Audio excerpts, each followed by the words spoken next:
How you doing, good people? This is the 8-Bit Animal. Okay, so Sega. In the 80s, they were highly regarded as makers of some of the better arcade titles out there. They were responsible for Congo Bongo, Shinobi, Zaxxon, Afterburner, Alien Syndrome, Altered Beast, Golden Axe, you name it, they made it. And their home consoles were good, but they didn't make the impact that they did, that the NES did during the 8-bit console generation and before. Well, in the US, our introduction to Sega as a home console maker was the Sega Master System. Now, the Sega Master System, like I said, it's a great system. Actually, it's a more powerful system graphically than the Nintendo Entertainment System. But Nintendo had way better marketing. They had a machine behind them. And so they were able to push that envelope and get over the hump and make that impact and that splash in the US gaming market. So Sega decided, okay, Nintendo wants to do that. We're going to do this. We're going to go in this direction. We're going to go and we're going to put out a more advanced console and get a leg up on our competition. So in the late 80s, I want to say about 88, 89, well, 1989 in the US, we got a conversion of Sega's Mega Drive console, which was highly popular in Asia and in Europe. And the Mega Drive was interesting because it legitimately brought Sega's arcade titles home. It had beautiful ports of Altered Beast and Super Thunder Blade and Golden Axe. It had all these wonderful ports of Sega's arcade titles. When we got it in America in 1989,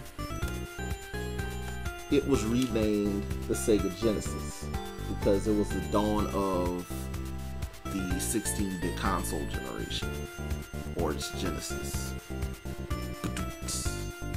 Yeah, so the Sega Genesis was awesome because it boasted, like I said, it boasted extremely detailed graphics for that time. It blew the visuals blew the NES away. The sound quality blew the NES away, and the games were really good. And Nintendo hadn't made that jump to the 16-bit generation yet. So Sega had this lead on them. And they also had one thing that they lacked in the last console generation, which was a great marketing campaign.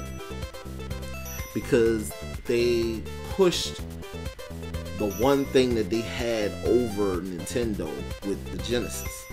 They pushed more advanced graphics, a backlog of strong arcade titles that they could port home, celebrity endorsements from everybody from Joe Montana to Buster Douglas to Tommy Lasorda, Arnold Palmer. Even Michael Jackson was on board with Sega because there was a point where Sega helped Michael Jackson make his video game debut with the arcade port of Moonwalker. They changed up some stuff and they put out an arcade port of they put out a port of Moonwalker on the Genesis and the Master System. But let's not talk about the Master System version. Another interesting thing about the Sega Genesis was that it also had it took a cue from the ColecoVision in that there were expansion packs or expansion modules released for the Genesis. The first one of those was the power base converter, which allowed you to plug this thing into the cartridge slot of the Genesis, and you could play Master System cartridges and card games on the Sega Genesis. This gave those folks who had Master Systems an incentive to buy a Genesis because they wouldn't be leaving their old console behind when they put it in the closet. Later on, Sega had a CD-ROM attachment for their console. And then they kind of got a little crazy with the add-ons and attachments, but we'll get to that a little bit later also. Sega, like I said, they had this great lead time, and they had this great log of games released for their console. And that was one of the reasons why Nintendo ended up jumping into the 16-bit market when they did. Because let's be real honest here. There was no need. Nobody was really looking forward to putting out or to buying a new home console, because back then, the Atari 2600 was around from 1977 to 1988. That's 11 years.